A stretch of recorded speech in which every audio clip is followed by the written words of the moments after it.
Every empire believes it will last forever, until the day history smacks it in the face and proves otherwise. In the very heart of Europe, nestled between towering mountains, shimmering rivers, and cities that looked like they were plucked straight out of a fantastical dream, there once existed an empire crafted from gold, steeped in tradition and wrapped in a cloak of silence.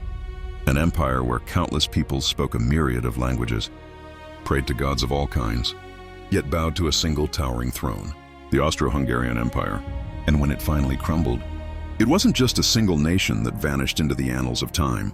No, my friends, it was an entire world that faded away.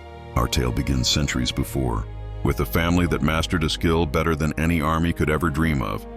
Strategic marriages, the Habsburgs. While others wielded swords and battled for land, these cunning folks conquered with alliances, titles, and noble bloodlines. Let the others wage war.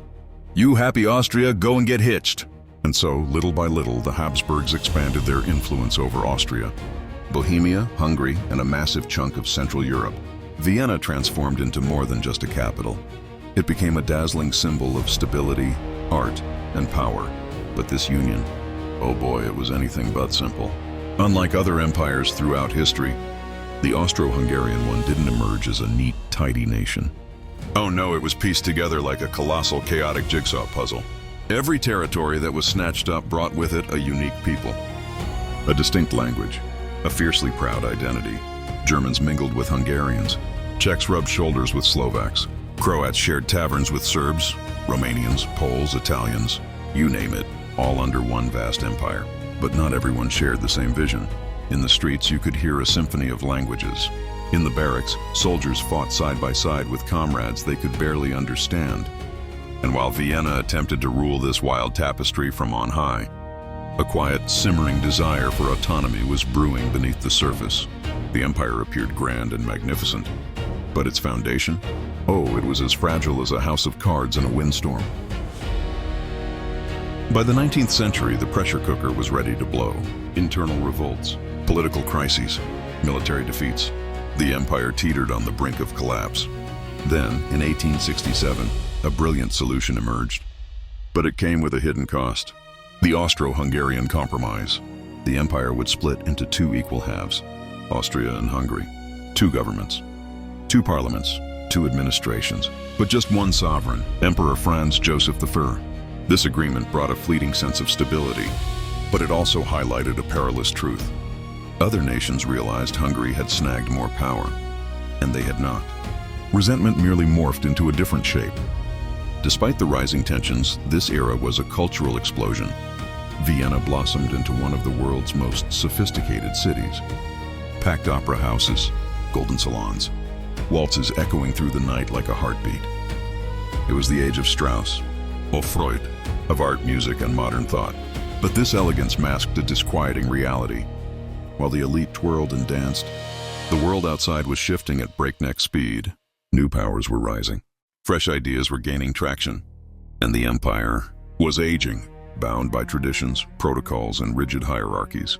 Beautiful on the surface, fragile at its core. The imperial family itself seemed to mirror the empire's fate. The heir, Prince Rudolf, met a mysterious end, embroiled in a shocking death pact that rocked Europe. Empress Sissi, adored for her beauty, yet despised for her courtly life, was assassinated by an anarchist. Each tragedy sent ripples through the facade of stability. Then came the new heir, Franz Ferdinand, a different kind of man, less conservative, more open to change. He believed the empire could only survive by recognizing its diverse peoples, and that made him a threat. June 28, 1914, Sarajevo, a city charged with nationalist tensions. Franz Ferdinand rolls through the streets in an open car, unaware he's under the watchful eye of fate.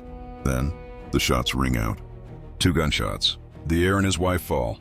In mere seconds, a local assassination morphs into an international crisis, and the Austro-Hungarian Empire decides to respond with brute force. Chapter 7. The First World War. The declaration of war against Serbia sets off a cataclysmic chain reaction. Alliances spring into action. Borders blaze with conflict. Europe plunges into chaos. The empire finds itself fighting on multiple fronts. Ill-equipped soldiers, scarce resources, demoralized populations. Men who didn't feel part of the empire were dying for it. Hunger spread like wildfire. Cities plunged into darkness. Hope evaporated into thin air. And in 1916, Emperor Franz Joseph passed away. After nearly 70 years at the helm, with him the last symbol of unity vanished. By 1918, defeat was a foregone conclusion. One by one, nations declared their independence. The empire dissolved into silence. There was no grand epic final battle, no rousing last speech, just documents signed and flags exchanged. The Austro-Hungarian Empire ceased to exist. Today, the empire lives on only in memories, in Vienna's architecture, in classical music, in the intricate geopolitics of Europe. It was a stunning empire, and deeply contradictory, an eternal lesson from history. No empire falls overnight, it unravels slowly, when it ignores the voices that reside within. The Austro-Hungarian Empire didn't end with a shout.